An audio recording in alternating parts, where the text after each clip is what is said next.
कैसे हो तुम लोग? I hope everybody is doing really really wonderfully here. कुछ समसामयिक घटनाएं हो रही हैं, उनके विषय में कुछ विचार उत्पन्न हो रहे हैं। क्योंकि मैं ये क्लेम करता फिरता हूँ कि मैं एथिक्स का अध्यापक हूँ, एथिक्स पढ़ाता हूँ, तो मुझे लगता है कहीं ना कहीं शायद ये मेरी एथिकल रिस्पॉन्सिबिलिटी बनती है कि कुछ इश्यूज जो मेरी विचारधारा में आ रहे हैं उन पर मैं अपनी सोच आपके सामने प्रकट करने की चेष्टा समय समय पर करता रहूं। बात की शुरुआत मैं करना चाहूंगा सबसे पहले by thanking my lucky stars.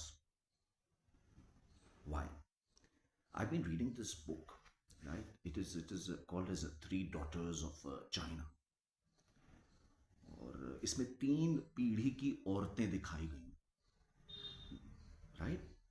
तीन पीढ़ियों की औरतें दिखाई गई हैं, माँ बेटी दादी नानी, सॉरी आई शुड से, राइट? और ये अपना जो है एक्सपीरियंस शेयर कर रहे हैं। तो इसको पढ़ते पढ़ते मुझे ये बात का रियलाइजेशन हुआ बेटे कि अगर मैं कुछ डिग्री लैटिट्यूड लॉन्गिट्यूड इधर उधर पैदा हुआ होता, इसी समय में इसी टाइम जोन में, अगर मैं लेट्स से पाकिस्तान या चाइना में पैदा हुआ होता, तो मेरा I would have had serious handicaps and limitations. And I realized it by reading this book. मुझे हमेशा लगता था कि यार कम्युनिज्म में खैर क्या ही डिफरेंस होता होगा जीवन में। मुझे लगता था कि कोई नॉर्मल डिक्टेटोरियल जो होता होगा वैसा ही होता होगा कम्युनिज्म में। But by reading this book I realise that communism, specially Mao Zedong जिसका ये बात कर रहे हैं, it is really really controlling, freakishly controlling I should say. मतलब आपका विचार हर लेवल पे मॉनिटर किया जाएगा।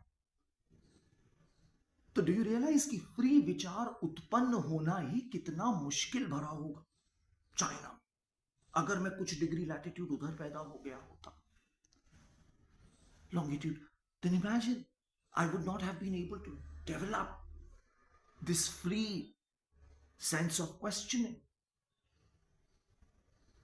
वहां पर जैसे एक उदाहरण मैं तुम्हें देता हूं कि एक औरत, वो गर्भवती और वो कम्युनिस्ट पार्टी का हिस्सा है, ठीक है, वो कम्युनिस्ट पार्टी का हिस्सा है, गर्भवती औरत, और जब एकदम वो मतलब 9 माह पूरे होने वाले हैं, बच्चा होने वाला है, उस समय उसकी मां उसके पास आ जाती है, और वो औरत थोड़ी सी सीनियर लेवल पे, तो उसके घर पे रह करके उसको खाने पीने का सामान देने लगती है अपनी बेटी को, कि भाई गर्भवती है, थोड़ी उसकी सेवा कर दें, खाना खिला दें ठीक से। इस पर उसके ऊपर बूर्जुआ बिहेवियर का आरोप लगता है। मतलब समझे मेरी बात का? बूर्जुआ बिहेवियर मतलब हो गया कि ये अपर क्लास एलीट बिहेवियर दिखा रहे हैं, इनको जो है तुरंत सही किया जाए, तो उनको पनिश किया जाएगा, उनको अपना सेल्फ क्रिटिसिज्म देना होगा अपने पियर्स के सामने खड़े होकर, जो उनकी वर्क टीम्स हैं उसमें खड़े होकर अपने आप को, स्वयं अपनी सोच को, अपने व्यवहार को क्रिटिसाइज करना होगा। दिस इज, मतलब मैंने तुम्हें एक छोटी सी ट्रेलर दिखाने की कोशिश करी है कि किस लेवल पे जाके कम्युनिज्म थॉट कंट्रोल करने की कोशिश करता है। So I was thanking my dad, my mom, कि थैंक यू सो मच कि आपने मुझे यहाँ एक वैली गंगा रीजन में यहाँ पर पैदा की, जहां पर मुझे स्वच्छंद तरीके से सोचने की आजादी मिली। मैंने क्वेश्चन पूछा तो मुझे डराया नहीं गया, राइट? तो on that note, I want to discuss something with you. देखो बेटा, बात की शुरुआत में कुछ ऐसे करना चाहूंगा कि यार अभी चैंपियंस ट्रॉफी जाओ फाइनल हुआ इसका, राइट? और इसको देखते समय मुझे आभास लगातार ये हो रहा था कि जैसे हमारी टीम बहुत ज्यादा, उसको एक अनफेयर एडवांटेज दिया गया। क्रिकेट जो कि एक जेंटलमैन्स गेम है, बचपन से जिसको हम जिस तरह से समझते, खेलते, देखते आए, it was supposed to be a gentleman's game. I mean, one movie which really impacted my growing up years was Lagan. लगान में I was so amazed by the British sense of propriety, their sense of sportsman spirit, कि जब उनके officers खेल रहे हैं देहातियों से, villagers से,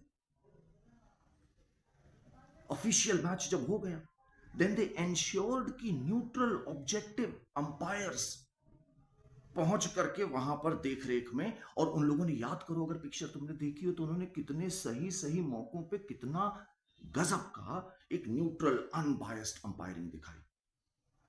those are the codes of honour of this sport,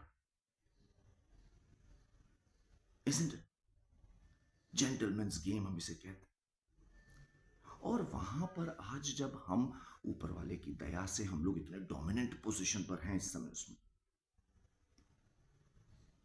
तो क्या हमें कहीं ना कहीं उस स्पोर्ट की गरिमा को बनाए रखने की कोशिश नहीं करनी चाहिए? उसकी ऑब्जेक्टिविटी, उसका जेंटलमैन कोड जो, क्या वो हमें एज एन एग्जाम्पल सबके सामने नहीं सेट करना चाहिए? मुझे लगता है करना चाहिए. एक एनालॉजी जो दिमाग में घूम रही है वो भी तुमसे शेयर करूंगा. अगर मेरे बच्चों का, उनका स्कूल में लेट्स से कोई कंपटीशन है, स्पोर्ट्स डे है या कुछ ऐसा कंपटीशन, और मैं वहां पहुंचता हूं और मैं देखता हूं कि मेरे बच्चों के संग एक बड़ा स्पेशल ट्रीटमेंट किया जा रहा है, उनको जूस पिलाया जा रहा है, उनको ज्यादा दौड़ाया भगाया नहीं जा रहा है, उनको कहा जा रहा है तुम रिक्यूपरेट करो. बाकी बच्चे धूप में भाग रहे हैं, दौड़ रहे हैं, और ऐसी रेस के बाद अगर मेरा बच्चा प्रथम आता है तो माफी चाहूंगा यार, मुझे नहीं लगता कि मेरे पास हक है कि मैं ताली बजाऊं, क्योंकि ये अनफेयर एडवांटेज है बच्चा, ये एक अनफेयर एडवांटेज है. और ये अगर आप जस्टिफाई कर रहे हैं, आपकी टीम एक ही जगह पर रुकेगी, वो बाकी टीम्स की तरह ट्रैवल नहीं करेगी, उसके ऊपर वो कोई टेंशन नहीं है. Forget about the pitch.